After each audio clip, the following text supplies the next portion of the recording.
Good morning. Good morning. It's fun to stay up late. Welcome to the Golden Talkies. Good morning, Jamie. Good morning, Duncan. Ironically, this will probably be going up at night. Or it could be going up tomorrow morning, so you never know. But we're recording it in the morning. We're recording this on Sunday morning. This is the earliest recording session we've ever had. It's easy like a Sunday morning. 9:39. I feel like I'm on the radio, the morning radio. I always wondered how they did that. The radio DJs that got up every single morning early and went into work. I guess your sleep schedule just your like sleep that. cycle will adjust, and you'll just accept that you have no social life. Yeah, well, that's what I was always thinking. But you know what? You have the listeners, right? And that's how you stave off the loneliness. True. But then one night you're sort of forced to confront the realization that they don't really love you. They don't really know the real you. No one in your life loves you. And then you cry yourself to sleep. Exactly. Ready to wake up at 4 a.m. the next day so you can give the traffic report. Yeah. Well, what is this, Jamie? This is a podcast where we talk about films that came out 50 years ago this week. We do. Such as, for example, the Anderson tapes, That's what which we're came watching out this week. 50 years ago. This very week, and that I definitely looked up the date of release of. The 17th of June, 1971. There you go. You know what? If nobody else got me, I know you got me, my friend. Yeah, don't worry. So that would have been a blah blah blah. That would have been last Thursday, 50 years ago. Correct. Not last Thursday, this Thursday. Yeah. Unless this goes up a day late, which is a distinct possibility. But well, no, I would always say this Thursday means a Thursday in the future. Personally. Potentially. Wouldn't you? Potentially. I suppose, because it's always from context, you'd know, I suppose. Because it was like, let's meet this Thursday, obviously you'd immediately know I meant Thursday the 24th exactly. or whatever. But I think if you're talking about something that has happened, I guess we're in a bit of a unique position where we're talking about the past as if it's the present, and that maybe is messing up our whole I don't know, it's too early to come up with a funny word to say there. Shall we... Talking about last Thursday, 50 years ago, shall we get into some historical context, as is the tradition? Do you want me to go first, and then you can do... Yeah, you go first. And then for the day specifically, on TakeMeBack.to, we had Disneyland welcoming its 100 million visitor. I assume that's Disneyland in California? Maybe? Okay. Because it's Disney World... in Florida, right? Or is it the other way around? No, the original Disney is definitely the one in California. I'm pretty sure Disney World is in California. Oh, it's in California. But So maybe Disney. Like, anyway, whichever one it was, it welcomed its 100 million visitor on this day. On this day, also, the war on drugs was declared by Nixon. That'll work out well. I'm sure it will. And it's a shame that we're not watching something like Performance or The Panic in Needle Park or any other number of drug films this week. But anyway. We know that society is very preoccupied with drugs at this time. Yeah, that's true. You can't always have the news tie into the film you're watching directly. And also, maybe he's doing it because just a few weeks ago The Panic in Needle Park came out and it made him realise that there were drugs going around. I don't know. Dickie Nixon's favourite film. It must have been. Probably. So, I have also... When that dog fell off the boat in it, he cried and cried and cried and thought about checkers. Exactly. And that's when he realised that something had to be done. Exactly. Yeah, he realised how many dogs were dying by running off boats. The real victims. Yeah, exactly. So I've got a couple of articles here. Life had an article about the first ever moon rover. Which went up on Apollo 15, which I'm afraid I've forgotten what date that went up, but it was presumably in a few months. So it was the first ever moon rover. They described it as a golf cart, and it would allow the astronauts to travel a lot further than they had before, because they wouldn't have to walk. It had 40 miles worth of batteries, I think, and they were only going to use it for 20 miles, and they were only going to drive as far as they could walk away in case it broke down, which seems intelligent, because I think the last thing you want is to be stranded on the moon. last time I But isn't that also completely undermining the point? No, because they could still get to that distance a lot faster than they could walking, and they could get to that distance a lot more regularly. It was just that they wouldn't go further than that distance in case it broke down, because then obviously if they it was literally the most distance that they could possibly walk on the moon was how far away they would go. So it wasn't like a comfortable walk that they would drive away. It was something like 6 miles or something, which is obviously not that far human stuff, but I guess on the moon it's, I don't know. Yeah, that's a decent walk. Yeah, the moon's kind of like the Nether, you know. Every block on the moon is like 8 on Earth, you know. Of course. Or I guess it'd be the other way around. I also had an article about Eisenhower's daughter, who was a teacher, and she'd just become a teacher, and a lot of other teachers were complaining that she'd been given an easy assignment, because apparently as a trainee teacher in the area that she was in, you normally get allocated to a dodgy school in Jacksonville, and instead she got like a nice middle class whatever school. That sounds incredibly plausible. The claims were that she had done all the training necessary to become a teacher at that level, and also it was a lot easier for the Secret Service to protect her, because obviously as the, I guess, ex-president's daughter, right? She would have a... Eisenhower was president, if that's what you're asking. Yeah, she would have a target on her head. So, there you go. 13 people, Jamie, in France... Sorry, were you about to continue? No, I was just doubting. 13 people in France drowned in a well under a wedding venue because the floor collapsed and they all fell in. Well, what a story. And then Life magazine was describing the 14th victim because the mayor had killed himself 2 weeks after it happened because of all the bad press he was getting for not having the building properly checked. Finally, Jimmy Hoffa was not rerunning as Union Head because he was in jail or something like that. So, that's my historical context for me. Bit more than I normally have. Cool. I actually had time to look through the magazines and stuff. Okay, I shall now go through this week specifically. Oh, unless do you know what hot music tracks were top of the pops this week? No, I didn't. I don't. Unless I didn't look properly, I didn't see anything that I recognised. Okay. Well, in that case, on the 14th of June, 1971, nothing particularly interesting happened. The 8th president of the Philippines died at 74, but he wasn't president at the time. Okay. So you know. So it doesn't matter. Yep. Nothing interesting particularly happened on the 15th either. But on the 16th, there was a racial disturbance in Jacksonville, Florida, and that's all it says. Nice. But also, Tupac was born. Oh, really? Yeah, famous rapper. I hope nothing bad happens to him. Happy 50th birthday, Tupac.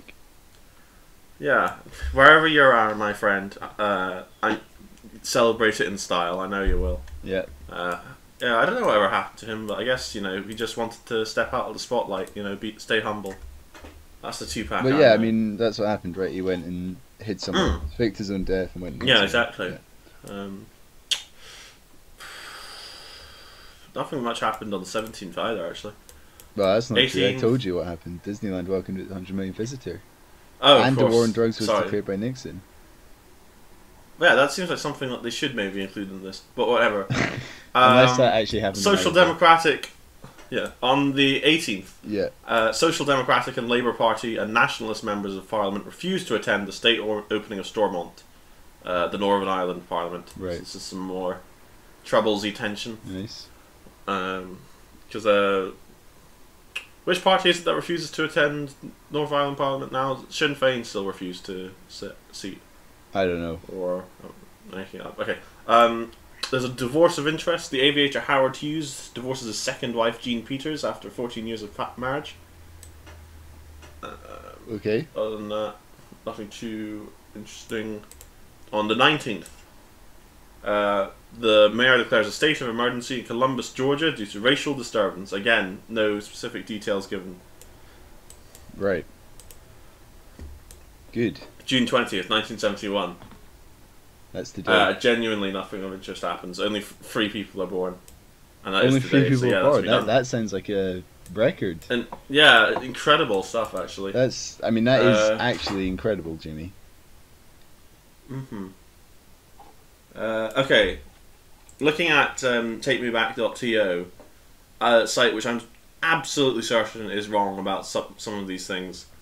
It suggests that people in the US this week were listening to "It's Too Late" by Carole King, and in the UK, "Knock 3 Times" by Dawn.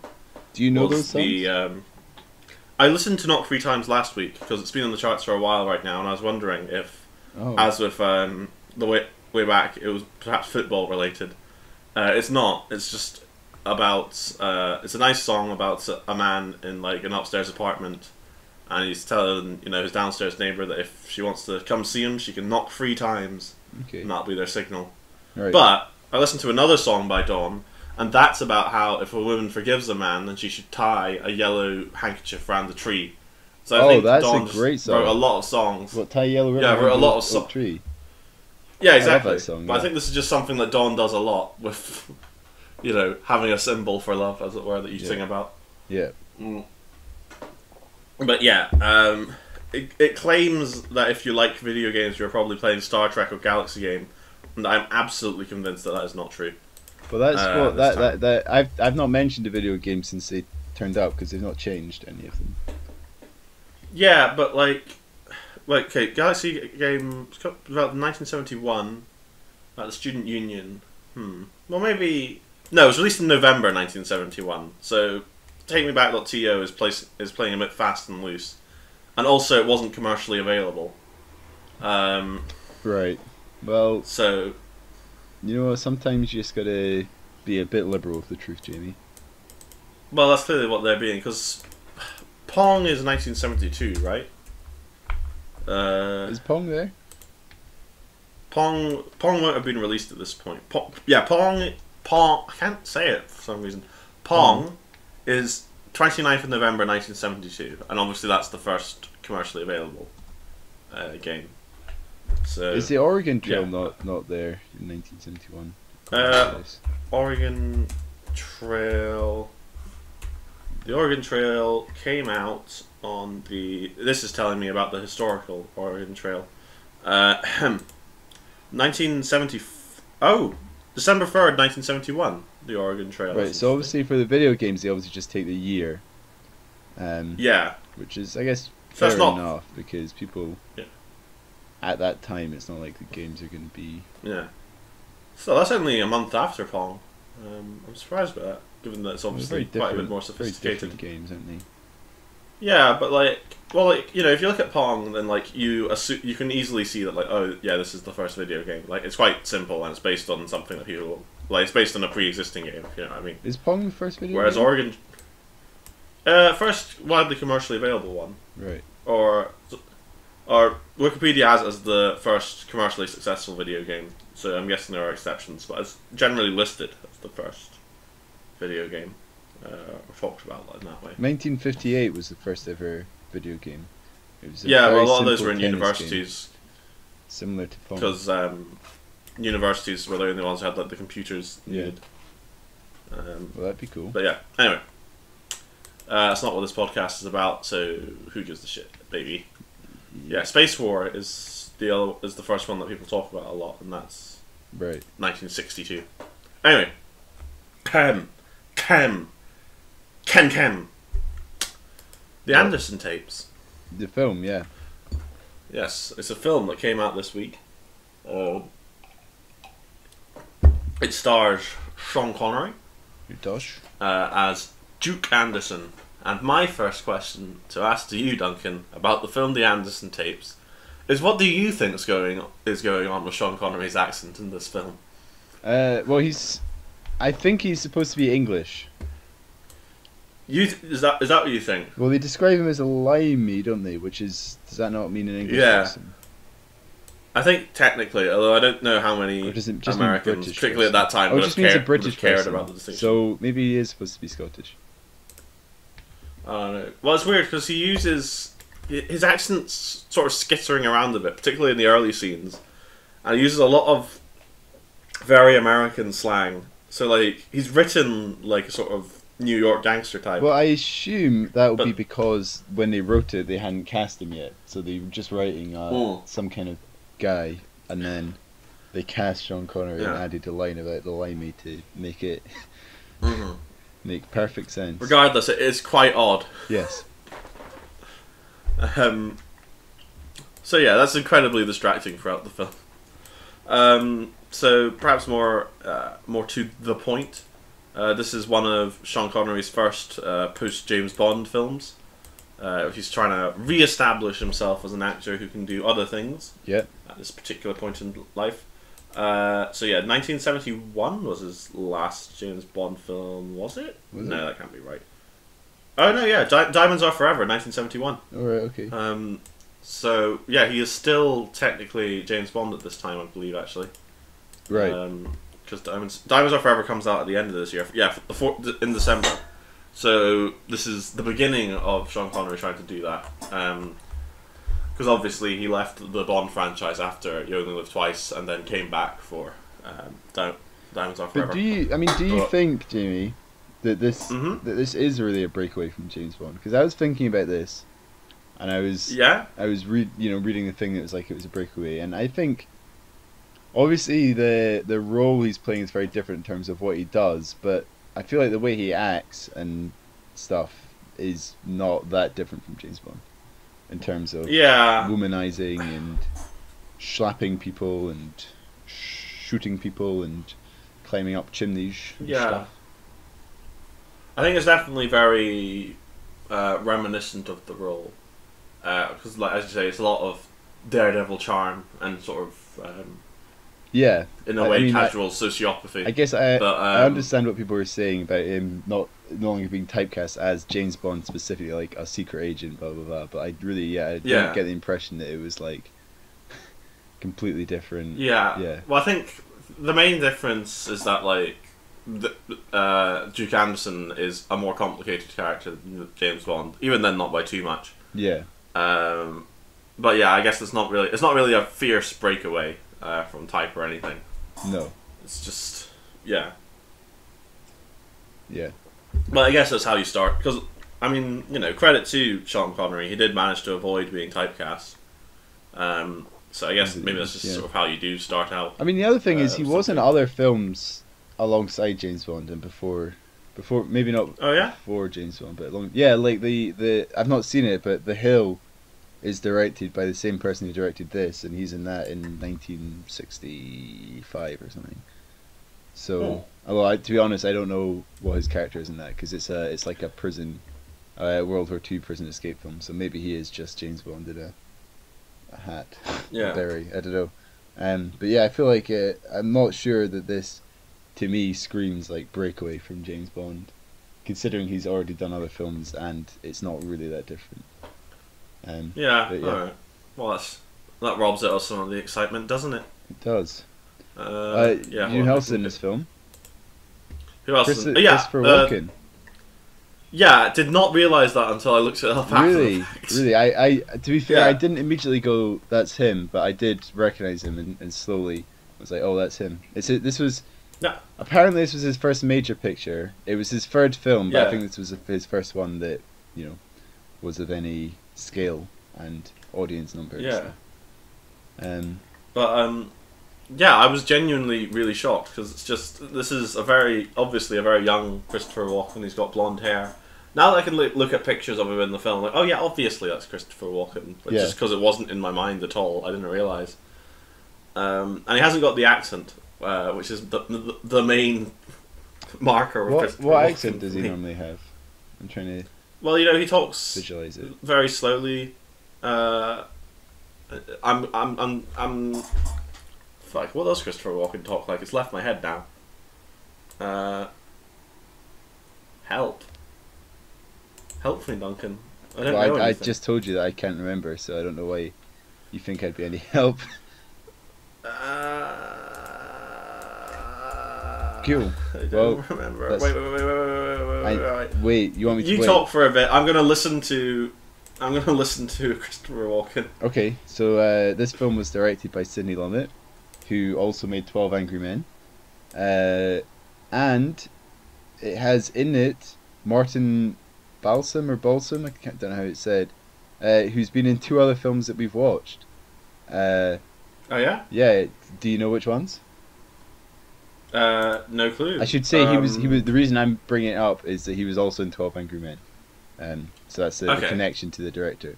But what other 2 films have we watched? Someone in Too Late the Hero was also in 12 Angry Men, weren't they? Pardon? Wasn't someone in Too Late the Hero also in 12 Angry Men? Yeah. Fuck, what's his name? The main general guy. Really famous actor whose name I'm about to find out. Henry Fonda is the main guy in Touring. Oh, yeah, obviously. So Martin Balsam, in this one he's the very aggressively gay one, which I'm sure we'll come on to discussing more later. What other 2 films was he in, Jamie, that we've watched? I don't know. Getting Straight and Performance. I'll give you a hint. They're both set at the same time period as each other. They both westerns? Nope. Okay. In that case, they're both set in modern day New York? Nope. Both set in the Second World War? Yeah. Okay, so in that case, is it Tora Tora Tora and Too Late the Hero? No. Or Tora Tora Tora and Patton? No. Tora Tora Tora is right. Okay, so it's not Patton, it's not... what other fucking World War II films? Oh, MASH! No. No, MASH is Korean War. No, not MASH. Fucking... You're gonna have to get this... Oh, Catch-22.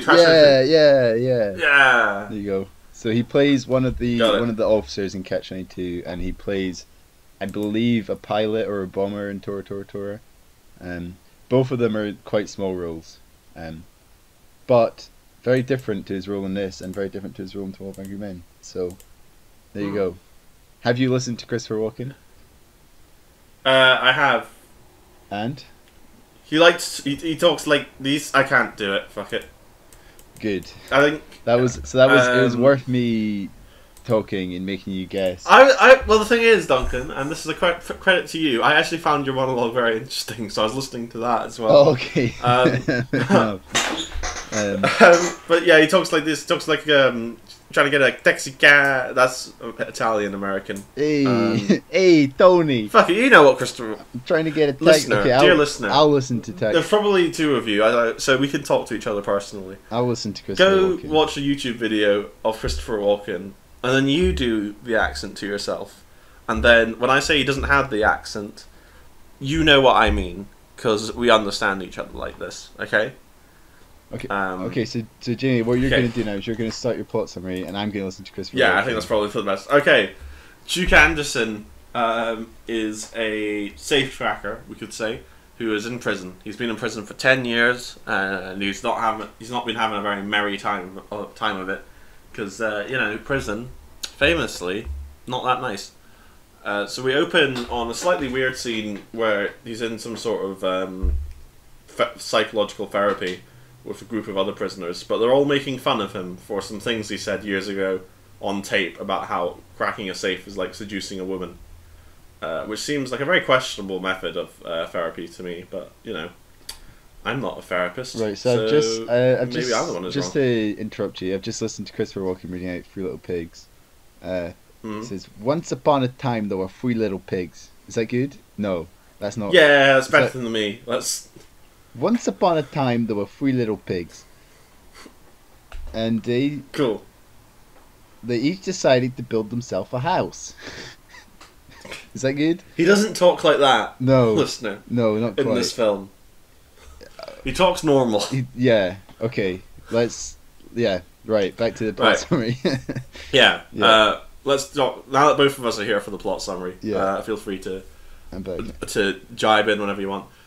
So we hear what I think is going to be what is a somewhat defining feature of Anderson's character in this thing, where he justifies his actions as a safecracker to the therapist and suggests that aren't we all thieves in a way? Isn't marriage basically stealing someone's life? And if a rich man steals from a bank in like a merger, then we all celebrate him as a hero. but if I steal from the bank, then I'm a bloody criminal. So we get the nice anarchist and misogynist combo here. Yeah. In Duke Anderson. He does the classic. He does this later, to be fair, but he also does the classic. It's a victimless crime because the people have their stuff insured, and if they don't have it insured, then they were just waiting to be robbed. And if they do have it insured, it's going to cost the insurance company, but it'll give them publicity, so they'll get more people, and then we get richer as well, so everyone's well off. I was going to talk about that at the time, but I think that is certainly the more interesting of the two monologues, whereas this one is clearly nonsense. Yes, I think so. With the possible exception of the. I mean, I think they're both nonsense because I think it's pretty well known that. Well, I knew for a fact that you'd think that second one is nonsense, whereas I find that second one a bit more interesting. But I think it's interesting, but I just think it's the easy way to talk about it without really looking at it. But Anyway, after this, Duke is released from prison, and we get what I think is one of the more interesting parts of this film, which is that it is a film from the 70s that is really, really concerned with technology. So we get a lot of shots of security cameras watching Duke Anderson, a lot of big sort of like blah, blah, blah, sound effects, we see bugs and stuff. And this is throughout the film, I think pretty much... I learned that in the original novel it's told from the perspective of like reports of people who are listening in on Anderson, and hence the Anderson tapes. Yeah. But obviously you can't do that in a film, so we just sort of see it happening. Yeah. Because throughout the film there's a lot of different agencies that are... Yeah, all different government agencies. So the drug department, the IRS, all types. They're not working in tandem, which I thought was a fun detail. Yeah, it was cool. They're all watching him, and they're also watching. Some of them are watching the people that becomes involved with the film. Yeah, and perhaps interestingly, even though cumulatively they definitely have enough information to both prevent the robbery and convict him, they don't do that because obviously they're working separately, and now they know what the other one's know. Yeah. Exactly. But I think what's quite interesting about this film is that it's very focused on technology, but because it's the 70s, it's all massive and super analog. So like, it's like a scene where like a bug's got like a secret camera, but like he's got to hoist it on his shoulder because obviously it's massive and weighs about 20 pounds. Yeah. All of the like bugs and listening devices have to have a wired connection to whatever they're being received. So they aren't even hidden all that well. And all of the computers, which are presented as being very scary, are obviously all those like tape computers. So it's quite interesting in that way. It is, yeah. So according to Wikipedia, which is as always the most reliable of sources, this was the first major film to focus on the pervasiveness of electronic surveillance. So there's an interesting little tidbit of definitely accurate information from Wikipedia. I mean, I'm sure that isn't. I'm sure there will have been like some obscure film before then that focused on it, but it's definitely the first one we've seen. Oh, definitely. We're in for it. And it's it's interesting to look at from today's perspective, where there's obviously a lot more. Well, the thing is, I think you probably could make this film today if you updated the technology. Like I think the concerns it displays have, particularly in the UK, become fairly prescient. Yeah. Although you could also do it in the US if you're of a more paranoid bent. But I think it's oh shit, I had something really good to say and then I just forgotten it. It's also the first time. I know what I was going to say. So I think there's a thing today where it would be. I think actually it'd be really hard to make like a heist film or a crime film today because every thing that you could think of as a writer to get around ways that people could be found are sort of technology is overtaking criminals. You know what I mean? So I think it's really interesting that this film from because if you watch a heist film, I mean I don't know if I've even watched a heist film earlier than this, but you would imagine that or like a western, if they're doing a robbery in a western, obviously if you go in without being seen and get away, you know that you're basically fine because they can't do anything. Yeah. Whereas I think this sort of time period is probably getting towards the technology to catch people sort of catching up to ways around it. You know, like nowadays there's biometrics and all sorts of stuff that you would have to get around that I think as a film writer you would probably really struggle to. Well, I suppose as a film writer, there's sort of like duct tape patch-all solution to that is to have a hacker character, and then you can like take care of everything. I mean, and then to like suggest that your heist members, like once they get away from the scene of the crime, they have methods that allow them to disappear forever, even if obviously exactly. It's not but I feel like really how it works. that's what happens at the end of heist films that come out now, is that the people disappear forever or disappear for 5 years because they're or you have to get surgery to change your face or whatever. Whereas I feel like this is probably one of the first films where like those technologies are starting to be looked at as like a thing. So that's interesting. I think. Well, yeah, I think the message of the film, or one of the messages of the film, is that Anderson's been away for 10 years, and in that time, technology has advanced so much that he's not actually really all that capable of doing his job anymore. Yeah, he thinks that it's going to be easy, walk in the park. Yeah, he underestimates how much the world's changed. Yeah. And, if it was, say, a different 10-year span from like 71 to 81, then that would have been an even more extreme change. True. So yeah, that's the 20th century for you, baby. Stuff happens fast. Indeed. But I was going to say, this is the first time I can recall that computery font being used for the credits of the film, like the green and yellow neon. Yeah, I think so. Seems. I don't. Yeah, which is a weird contrast with I don't think the other we've stuff seen that before. we've seen. But yeah, I don't know. There's something, like I said, there's a very modern anxieties that are being presented in this film, which I think is to its credit. Yeah, I think so. Because this is, as you say, this is like this worries about a surveillance state at the first time when this is really becoming possible. But anyway, getting into the actual plot and things that happen. Anderson is released from jail with his best buddies, Christopher Walken and Pops, who is a man who was arrested for punching a cop sometime in the 20s, I think, and has been in prison ever since. 30s. No, because they mentioned that he missed the Great Depression. Right, okay. Yeah, like Christopher Walken noticed that Pops has missed the Great Depression, World War II, and Korea, and has otherwise been a very lucky man.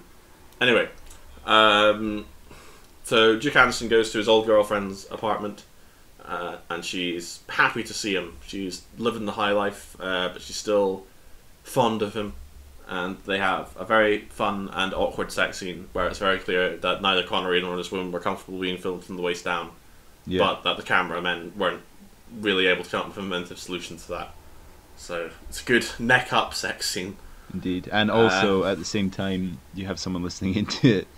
Exactly. Yeah. Well, this is the beautiful one. We have a weird shot that zooms in on our power plug whilst we hear them groaning over each other. And then it follows the wire as we go down to the basement and find someone listening in on the tape deck, which again is this weird thing where there's all this subtle surveillance, but also it has to be plugged in. Yeah. Has to be plugged into a giant machine with tapes and stuff, yeah. Pretty funny. Anyway. So Duke and his girlfriend wake up the next morning, and his girlfriend goes over to the phone and immediately dumps her current boyfriend, who we find out has paid for her flat and everything. Yeah. And she says she likes Duke more, so piss off. Yeah. Which I thought was a bit of a wanky fantasy, to be honest, in terms of writing. Yeah, I don't know what... yeah, it felt very... Obviously it was supposed to be like very brutal and weird, but it felt inhuman. Yeah. Yeah. It feels weirdly cruel and just sort of like... Yeah, I don't know, not incel, but like, what's the like equivalent of an incel for a 40-year-old man? I think a 40-year-old man could be an incel. Fair enough. I don't know. But yeah, it's just like, man, wouldn't be good if there was like a woman, and then like she liked me more than other men, and I could just come back whenever I wanted. Yeah. That's how the world should work. I feel there's a bit of that sort of wanky element to it. Yeah. But regardless, it happens. Because Anderson is just so damn likeable. He is. So we get to the point where Anderson makes a slightly strange suggestion, to me at least, that that they should rob the entire apartment complex, or his girlfriend doesn't want to know about it, but he muses that there's a lot of rich people living here. Surely they have nice stuff. Yeah. Wouldn't it be a jolly old heist to rob the apartment building? So, and one of I'm assuming the reason that you find that weird is the same as me, which is the fact that his girlfriend literally lives there. So, him as... There's a lot of reasons I find it weird, but yes, him as a well-known heist dude who has just got out of prison and moved back in with his girlfriend is planning to rob the apartment building that she lives in. Yeah. Feels to me a little bit like not the smartest thing. It's kind of like don't shit where you eat, you know? Yeah, exactly. Don't rob where you fuck, you know? Yeah. Yeah. Well, that, but also it's quite low stakes for a heist film, I think. Like, people talk about him, he's like, you're not just going to rob 1 or 2 flats, you're going to rob all 6? As the... Oh, cool. You know, well, I don't know, I feel like if you... I mean, that's... I mean, you see later on in the film how much stuff is in those 6 flats. I don't think that's true. It sort of justifies itself after the fact, but there's a lot of people talking sort of wide-eyed and in disbelief at the possibility of Duke committing 6 burglaries in a row. I don't know. Basically, it's like robbing 6 rich houses because we're talking about central New York here, giant fancy apartment building, huge apartments. I think it's. I don't think that for me that's an issue because I think they are.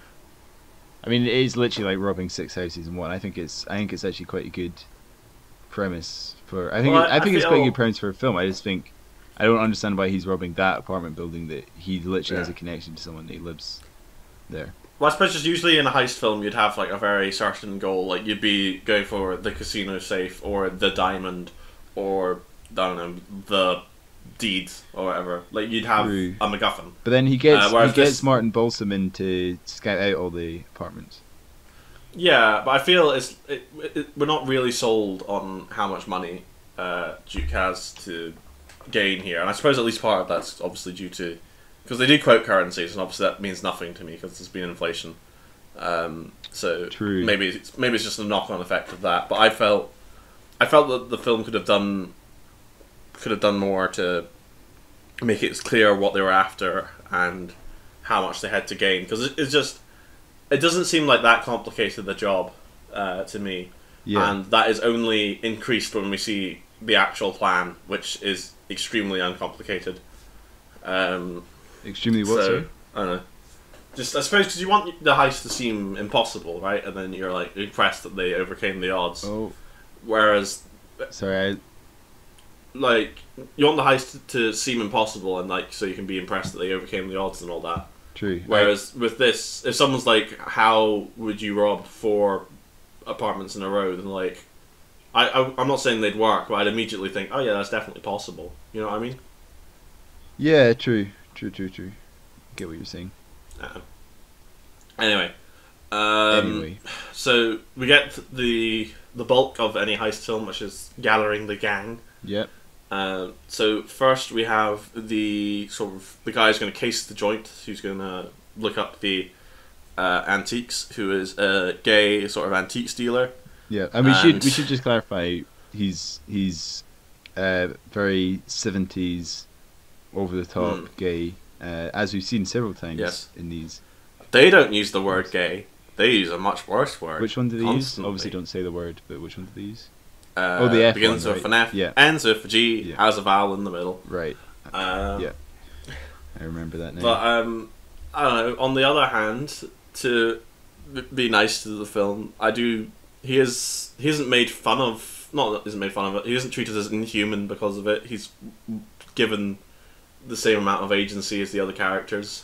That's true. Although he's one of the gang, he does come across a single gay person and immediately wants to have sex with him without any questions asked. So it is not the best. It's not even good homosexual representation. No, but I agree. As a character outside of that, he is pretty full.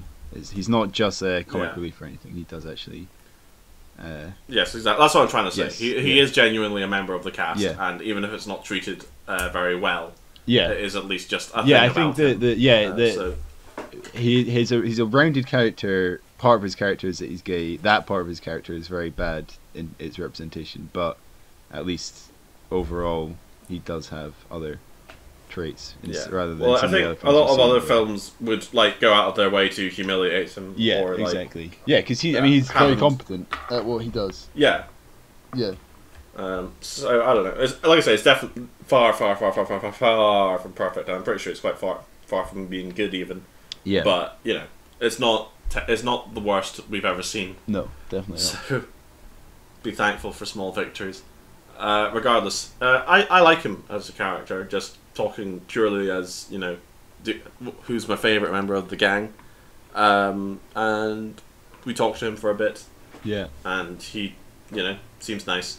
Then we also recruit the kid, played by Christopher Walken, who was in jail. He was in jail with Sean. Yeah, he was in jail, and he's worried that Duke's gonna entice him into a life of crime. Yeah.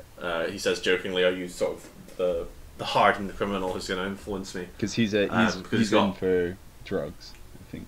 Yes, I was about to say. You said earlier that we weren't doing a drugs-related film this week, but we are, in a very minor way. Yeah. In that, sure. Christopher Walken's character was in prison for dope, and this is presented as being a much less bad crime than stealing or violence. Yeah. Which I think most people would agree. In fact, I'm not even sure if at the time that would be a particularly controversial statement. No, probably not. But maybe it would be. It would certainly be about to become. True. But, surprised this film was released at all after the war on drugs declared. Yeah, exactly. I mean, if only there was a little message at the front that said "Winners don't do drugs." Yeah. Then I think that would be better for everyone. Definitely. Or if during the heist the kid was about to get away with it, but it was like, "No, I need to smoke a fat doob," and then whilst he was lighting up, he got shot. It just shows the dangers of it. That would be a character arc there. He'd be undone by his main character flaw. Indeed. And then also in the gang we have a couple, two Black Panthers. Is that right? I did not pick up on the fact that they're Black Panthers. I feel bad, but we do. Yeah, because he goes into the Black Panthers HQ. Oh, that they live above, and that's one of the people that are monitoring him. Is they're watching the Black Panthers and they're saying unidentified male, Caucasian. Yeah. Whatever. Yeah, I get you. So there's. Oh yeah, in that speech they say that Sean Connery is 6'3". He's not. He's 6'2". And I picked up on this because I'm petty. How tall are you, Jamie? You're 6'2", right? I'm 6'2", so no one else is ever allowed to be taller than that. I'm also 6'2". So there's some more personal. People could listen to all these episodes and slowly build up a profile of. Oh well, they don't know my hair and dye color. They know mine though, because I put a video in one of the earlier episodes. Oh yeah. Oof. They don't know what race I am. I'm clear. I could be anything really. Press X. X to type. Yeah. What was I going to say? Yeah, but during the speech with the kid, his talk with the kid, that's when we get Anderson's speech about stealing being a victimless crime, which I think is in one of the key thematic points of the film is Anderson's, because we see Anderson justifies this stuff as being moral a couple of occasions throughout the film. And I think this is sort of an important point to note. So Anderson's argument is that most people who get their stuff stolen have insurance. If they don't have insurance, then really that's their fault. And the kid objects that maybe isn't it wrong to steal from insurance companies? And Anderson makes the more questionable leap that it's good for insurance companies to have people be scared of being burgled, because that's how they get their business, and that the cops need it to feel useful. So everyone wins. The victims get a fun story to tell. Yeah, but I mean, here's I just hate that, because I mean their premium would go up for living in somewhere that's been robbed already. I don't know. That's the main thing I'm thinking about in terms of victimless. It's not victimless. This is the same man, by the way, who at the start of the film compares cracking open a safe to rape in terms of how much he enjoys it. So yes, yeah. Well, I think the film's stance is that later we're going to see the robbery and we're going to find that it's actually quite a bloody affair. Yeah. And that it is not there's no neatness to it. Partly due to the heist going wrong, but like even if it hadn't, there would be quite a lot of violence involved. So it's quite hard to say it's a victimless crime. Yeah. But I think it is important to note that in many ways the bulk of what Anderson is saying has some weight to it, in that if the heist were to go ahead unabated, nothing that bad would happen to anyone. Which I think is quite important, because when we get to the end of this film, quite a lot of people will be dead. And I think that's quite an interesting point, because ultimately the reason people die is because the police were called, in a way. This might sound like kind of twisted logic, but it's just something I thought about, and that it would have been better for everyone, really, if Anderson had managed to pull off the crime successfully. I don't know. Interesting. Yeah. ACAB. Anyway. Right. Nope. Good stuff. Right. Anyway, yes. We're talking to the driver now, and he gets recruited. So, you know, that's nice. He asked for a percentage, as these people do. And then they pull off a mini job, as it were, the three of them, where they distract the doorman so that the kid is able to get into the basement of the house to cut the phone wires, and the antiques guy is able to case the joint and get into people's houses, saying that he's redecorating. Yeah. So, and obviously they trust him because he's effeminate. Yeah. And also he's so suspicious of the idea of a black man being in the building that he follows him the entire time. Yeah. So that gets the doorman away from the door, and then Anderson has sex with his girlfriend again.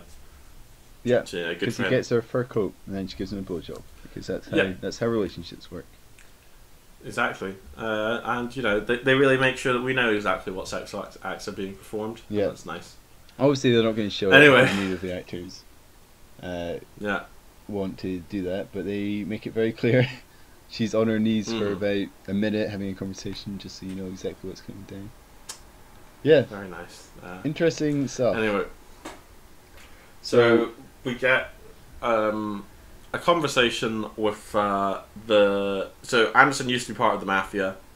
And they're not really into heists anymore. They're more about subtle business stuff.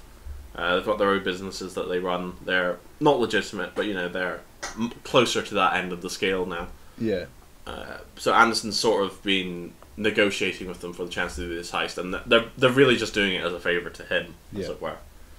But we have this scene where he and his name is Paulie, I think,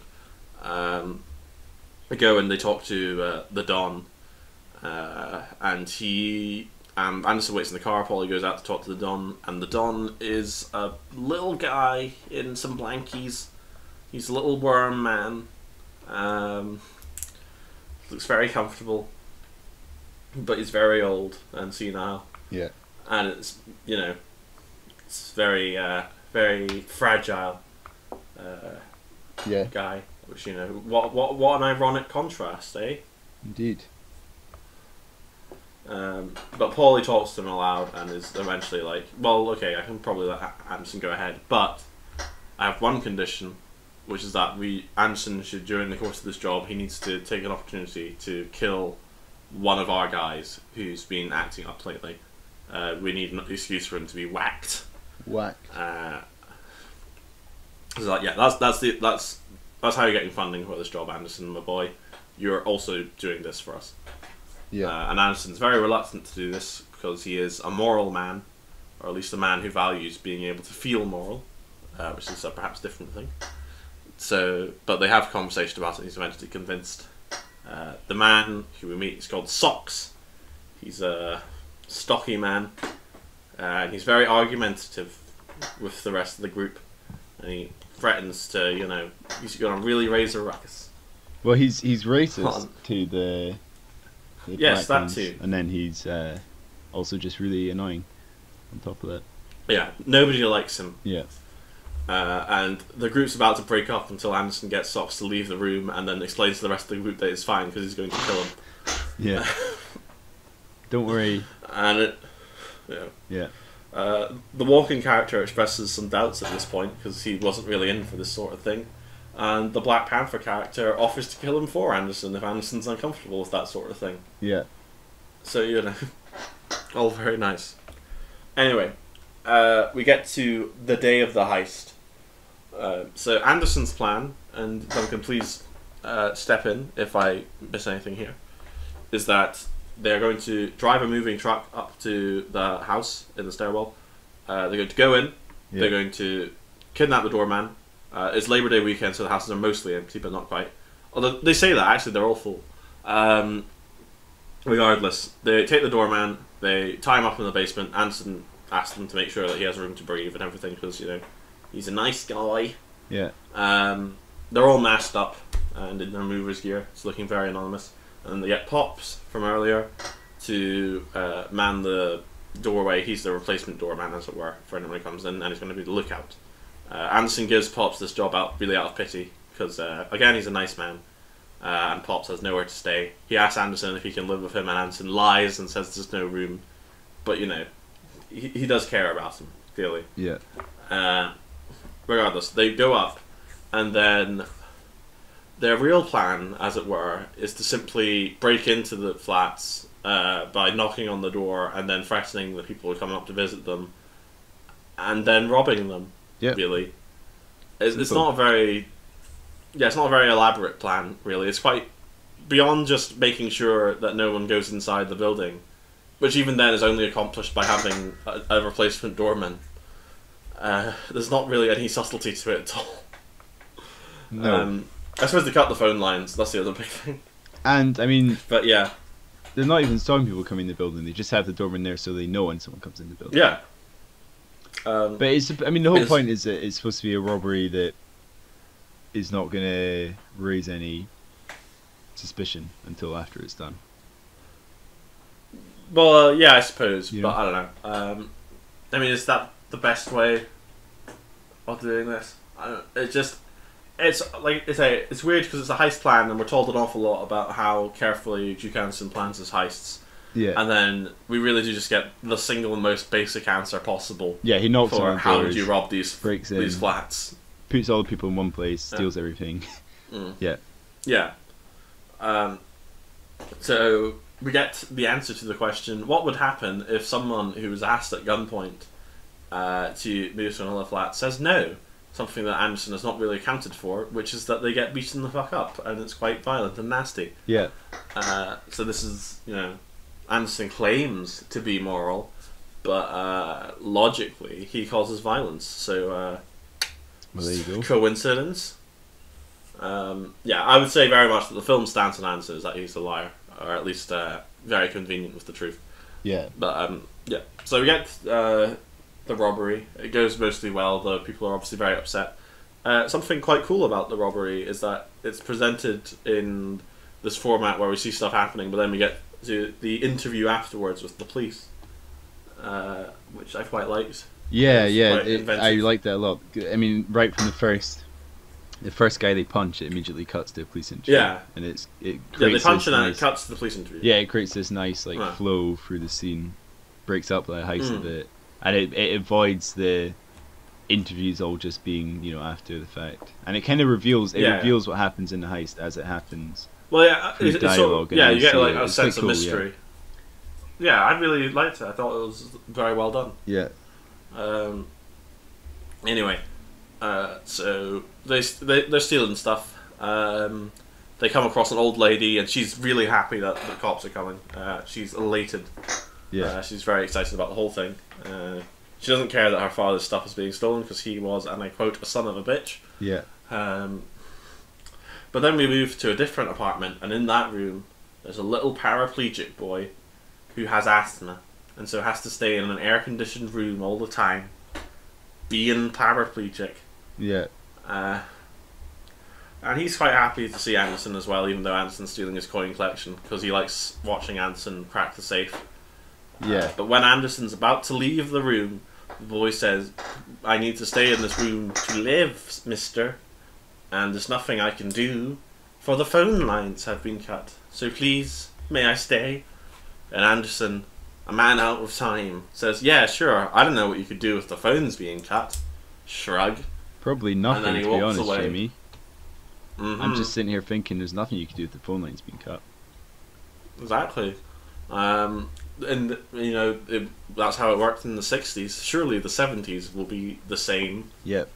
But we find out this boy... He's got an iPhone, so he can go This fucking snitch. Yeah. Narc. Goes on WhatsApp, sends out a message, puts the story up in his Snapchat, and suddenly... He films a TikTok to the song "I Fought the Law" by the Police, where he does a little dance and then says "being robbed." Exactly. Disgraceful. No, he doesn't. Of course. And also, 1971. He's got a radio in his cupboard. Yes, he's got a ham radio. Yeah. So I don't know much about ham radios because they're always presented as being the hobby of weirdos. But regardless, are you saying that a disabled child is a weirdo, Jamie? This one is. It's a little bit problematic. But, well, I'm just assigning him agency.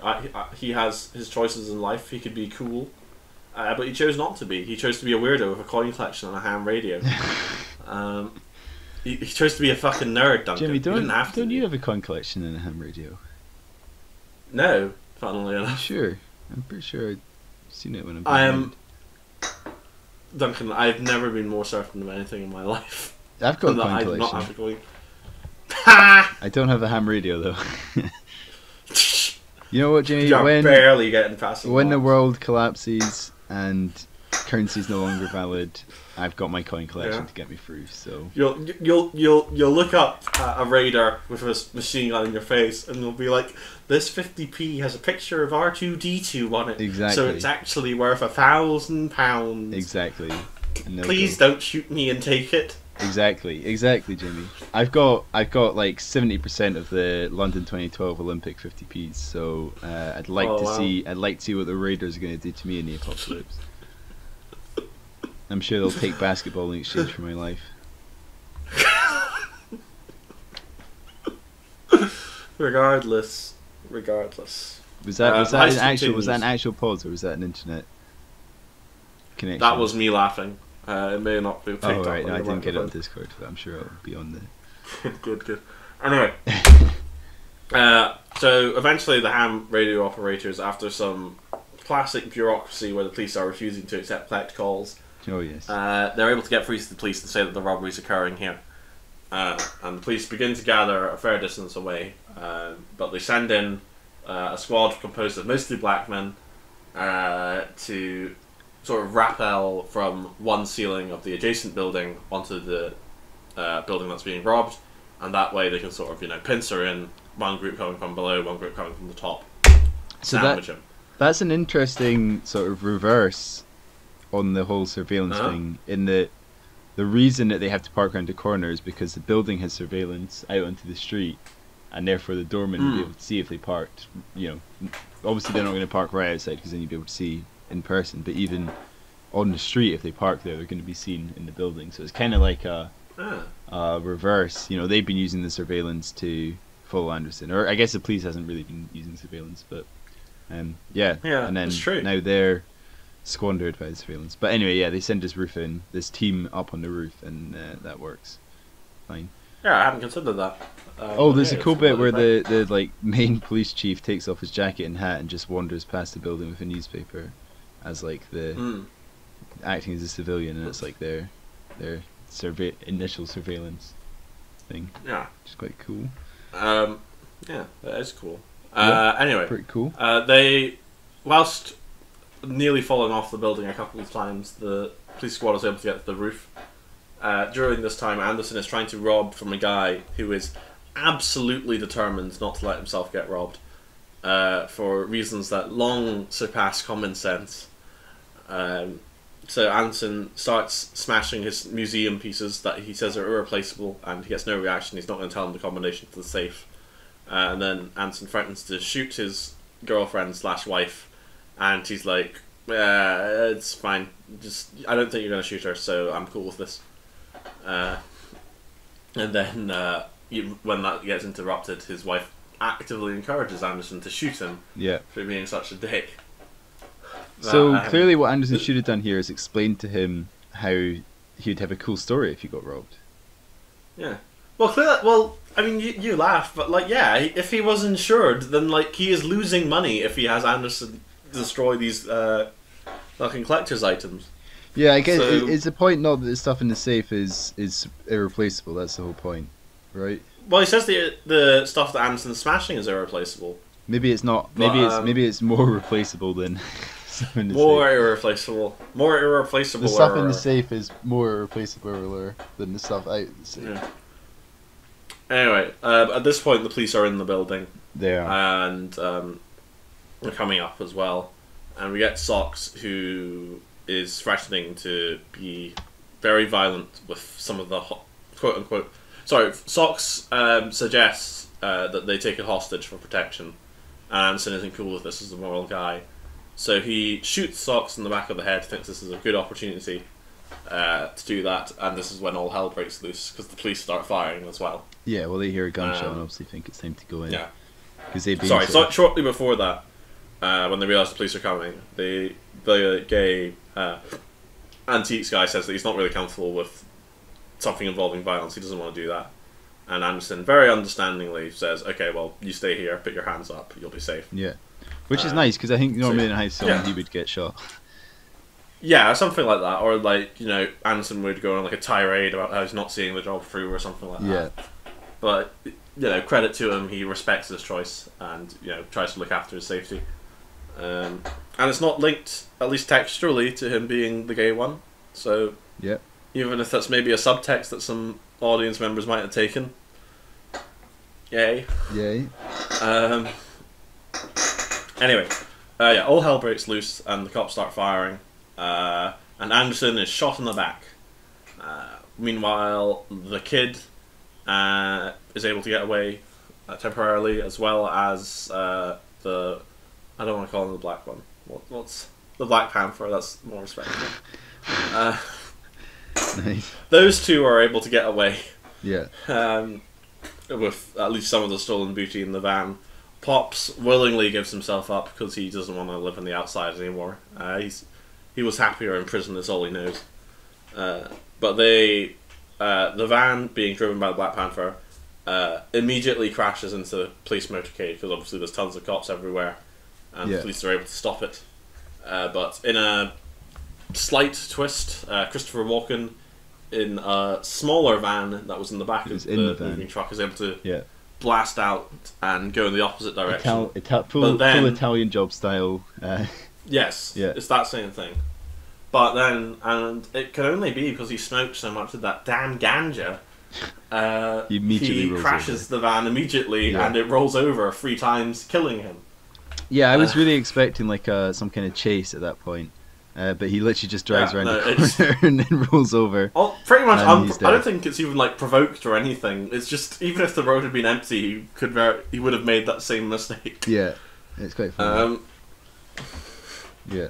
Anyway, so the police are searching and they're satisfied that Anderson's dead and that everyone, or must be dead, and that everyone involved has been captured and the hostages being rescued. But then we see that Anderson's body isn't here. And isn't that weird? And then they go looking through the apartments and they're like, wow, this one apartment hasn't been robbed. And then they shrug and go, huh, what? Well, that's interesting. Yeah. I'm sure it's not relevant. Doop-de-doo. And they move on. And then we find that Anderson has somehow managed to get into the chimney to hide, despite the fact he can barely walk. Yeah, he's managed to climb up the chimney and hold himself up there. Even though, as you say, he cannot walk yet. I wrote something pretty damn clever in my notes here, Duncan. Do you want to know what I wrote? Yeah. I wrote Sean T. Claus. Okay, right. Thank you everyone for listening. Because his name's Sean. Hope you've enjoyed this week on the Golden Talkies podcast. Right. We have laughs here. Just kidding. I didn't end the recording. We're still here. Yes. Hope no one left. What am I trying to say? Yeah. But he's undone because, as we know, this room is being recorded. I completely forgot to mention the sequence. Whatever, we'll go back to it later. the apartment is being recorded. Yeah. So they discover, so they can hear Anderson grunting and groaning as he drags himself across the floor, and that's how they discover him and arrest him and kill him more. And then that's really the end of the film. The people who were recording Anderson panic because they were doing so illegally, and now if there's going to be an investigation into who Anderson was, then they're all going to get in trouble. So they erase the Anderson tapes. Indeed. Dun dun dun. And the sequence I forgot to mention is that there's a point in the film where Anderson's girlfriend's ex comes up and says, "I've been recording you, Anderson. I know all about your heist. Give me your girl. That's my price for silence." And Connery's like, "No." And then Ed says, like, well, what does she think about it? Because I respect women. I'm Duke Anderson. And she says, actually, and she basically goes to the ex-boyfriend. And Anderson's like, oh, okay. And that's the scene. Yeah. Anyway. That was a film. That was the film. What do you think of the film, Jamie? I liked it. I liked it too. I thought it was quite a fun heist film. I thought it asked some interesting questions.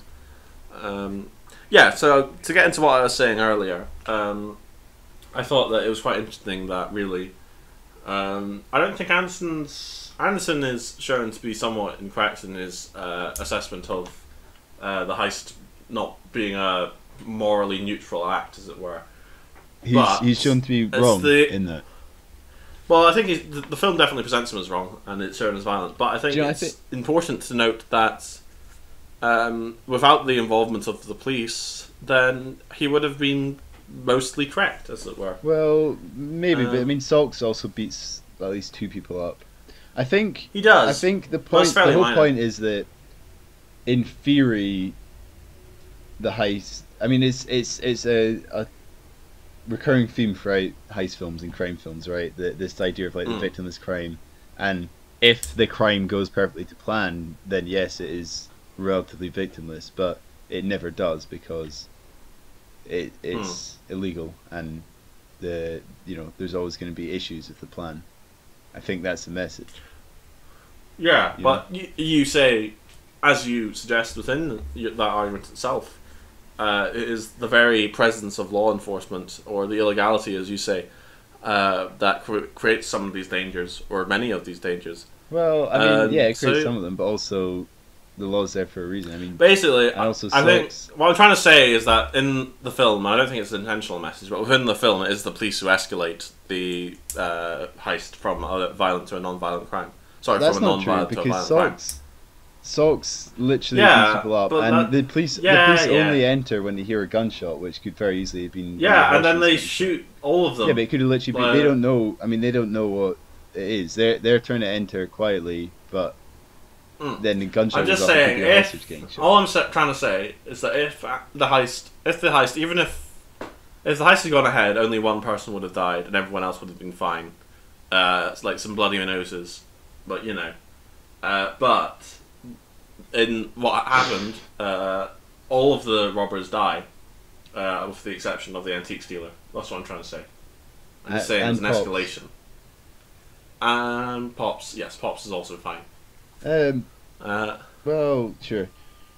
I disagree, but okay. I think they were destined to die from the moment they decided they were gonna do it. Oh.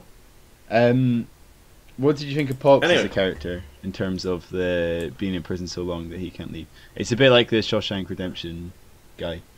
Yeah, I think Pops is more of a... What would I say? Pops is more like a comic character, but I liked him. I don't know if he's a comic character. I think he's got a message. He's definitely a comic how character. People get institutionalized. No? I think that's fine. Yeah, true. I don't really see him as a comic character. I guess I'm just saying. Well, no, because I'm not sure you're supposed to be laughing, in the hysterics at him. But I think he's the funny one. I think when he asks to be taken into jail, then that's a joke, really, even if it does have some truth to it. Yeah, maybe. Yeah. True. Yeah. Right. Let's see what. Beyond that, I think the focus on surveillance is quite interesting, but it doesn't necessarily go anywhere, or at least it's not as central to the film as you'd maybe expect, given the amount of time based on it. Well, yeah, I guess to me it shows how. I think it's not meant to. It's meant to show how surveillance could come into play in a heist without actually coming into play in this particular film, which I think is interesting. In terms of, you know, obviously they all delete their stuff. Yeah. Which I think is I think it's quite an interesting thing. I suppose. And obviously, there's a whole mess about bureaucracy and agencies and stuff. I suppose for me, I thought like some of it was like, you know, Anderson is a man who is out of time, as it were, and he's undone by the fact that he doesn't understand how important technology is. Yeah. But obviously, he's also undone by the inherent immorality of the crime itself. So, you know. Yeah, I find it really interesting seeing this film about surveillance so long ago. Yeah. Because have you seen Red Road? No. It's an Andrea Arnold film, set in Glasgow, which is like all about surveillance. And I'm trying to remember exactly what the plot is, but basically the main character is a CCTV operator, so like, you know, she sees all this stuff going on and stuff. But yeah, interesting. That came out in 2006. So I'm thinking, you know, that's probably the main other film I could think of that's expressly about surveillance, and it's just interesting how, on the one hand, how different it is in the 36 years between them, but also how similar a lot of the themes and stuff are over time. And I also think it's interesting that this film is set in America, because of course the UK is the place that's famous for surveillance. I don't know, do you know if that was the case in the 70s necessarily? I mean, well, I think CCTV came in, it's either under Blair or Thatcher, which are obviously, that's fine, because if I say that I'm not going to piss anyone off. Hold up, UK CCTV, but that's sort of the major thing, obviously, and that's obviously a much more modern invention, regardless. So yeah, but yeah, I'm not sure if at this time the UK would have had any reputation for surveillance, particularly. Yeah. Particularly given that like the US's intelligence network was obviously much more. Yeah, I guess that's power. The difference, is that the US maybe doesn't have so much surveillance in terms of just CCTV out in the street and stuff, but yeah, the whole idea of government agencies and intelligence services and stuff watching people is probably more prevalent even now, but especially at the time in the US. And that's more what the film's about, really, isn't it? Rather than... Well, yeah, I think... Yeah, because like, I suppose you could say in the US, like, there's a general feeling that people are being surveyed, but that's done in secret. Yeah. Whereas in the UK, it's done very openly. Exactly, yeah, I think it is very different, yeah. Turns out I was right about both things, because the Regulation of Investigatory Powers Act was in 2000, and that was under Blair. But the Telecommunications Act was in 1984, and that was under Thatcher. Okay. So, yeah. Cool. Good. Let me see. Oh, I thought the film was shot very nicely. Yeah. Yeah, it looked I really liked the heist sequence, as I mentioned, but I think overall it was very well done. With the exception of one or two bits, I think the sex scenes in particular, as I said, are quite awkward. Yeah, you would have liked to see more, wouldn't you? Yeah, obviously. I mean, full body or nothing. But, you want to see Sean Connery's dick, man. Clearly. Well, you know, that's also a bit awkward. But yeah, I suppose it's some awkward close-ups, so that make you feel a bit better. Rest in peace, Sean Connery, by the way. Of course, he died earlier this year. Mm-hmm. Last year, I'm afraid. Was it last year you died? Alright, well. Yeah, 2020. Rest in peace. So I have got written down that Pops was been in prison since 1931, so I think you're just wrong saying 1920s. Well, he said he missed the Depression. Well, when was the Great Depression? So, like I said, it was 1933, wasn't it? Alright, well then, so, yeah, 1931. Okay. Well, cool. There we go. Well, I think there we go. I think that's all my notes gone through. There's a bit where they talk about the cops, and he says, "Remember, Everson, your main job is to protect private property and citizens of that building.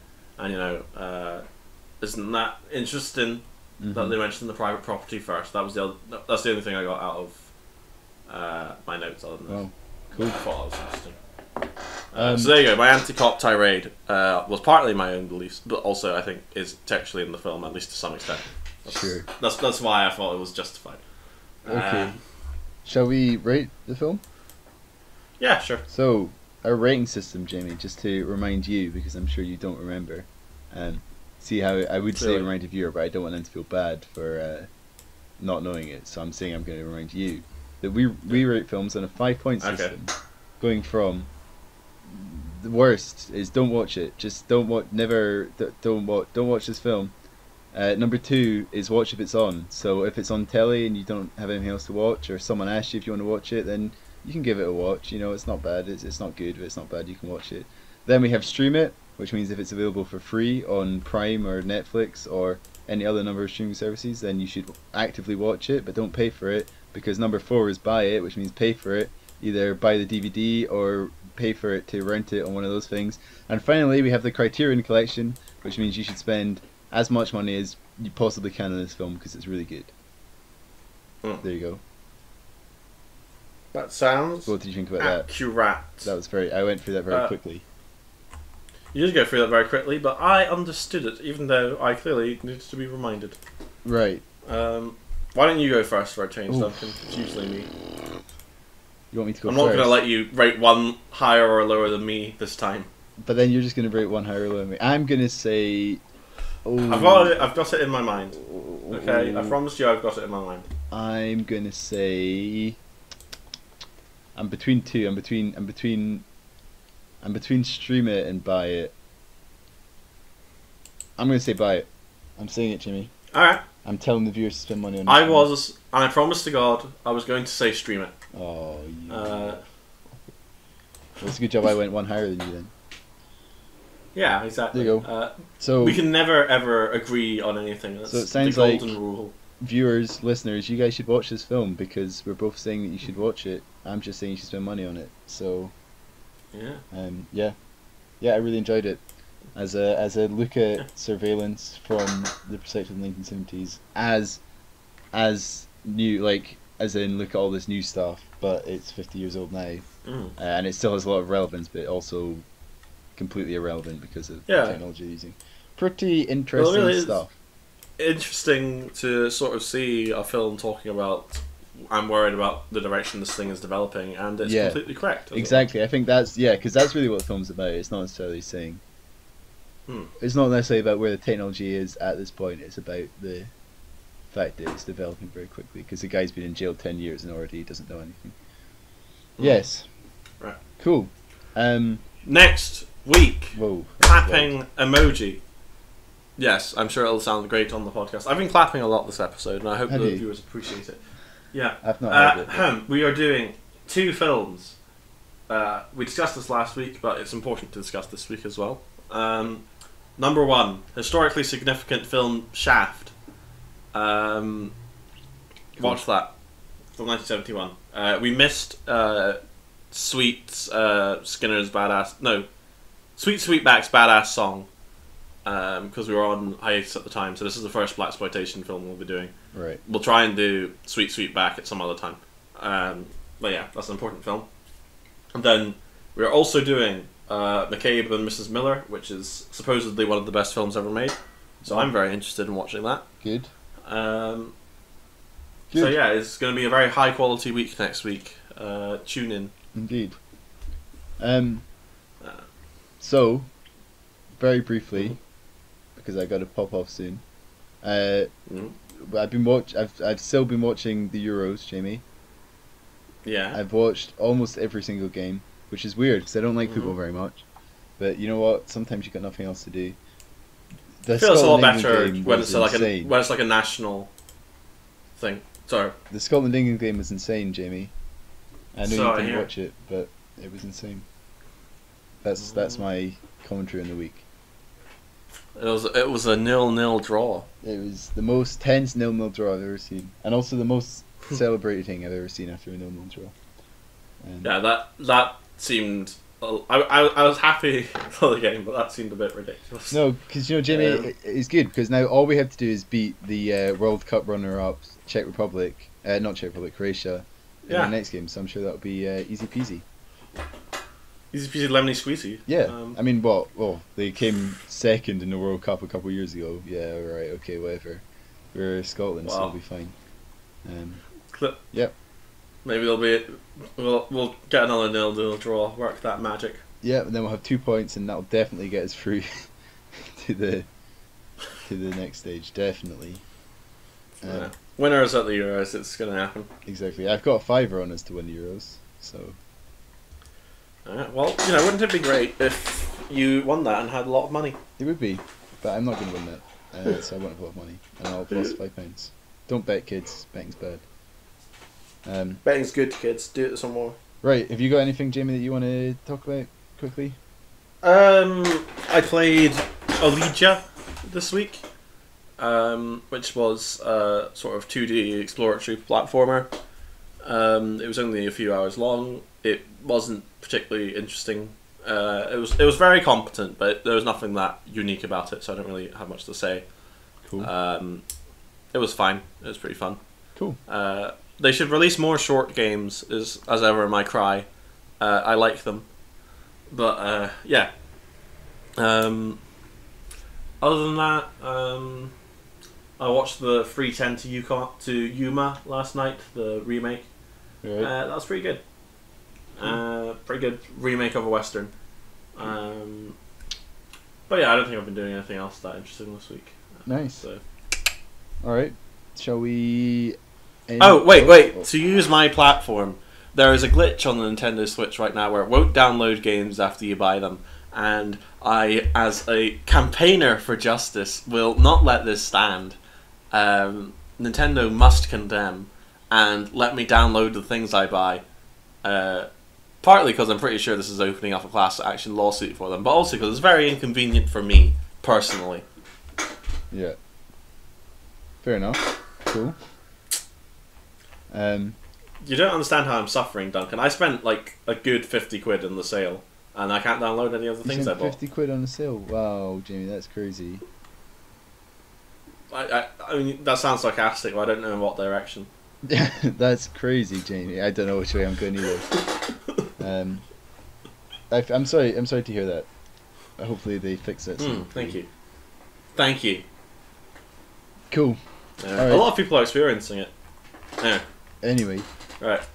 Now that we've talked about social justice, I think we should leave on the somber note. I think we should. See you next week for films that are good. Yep.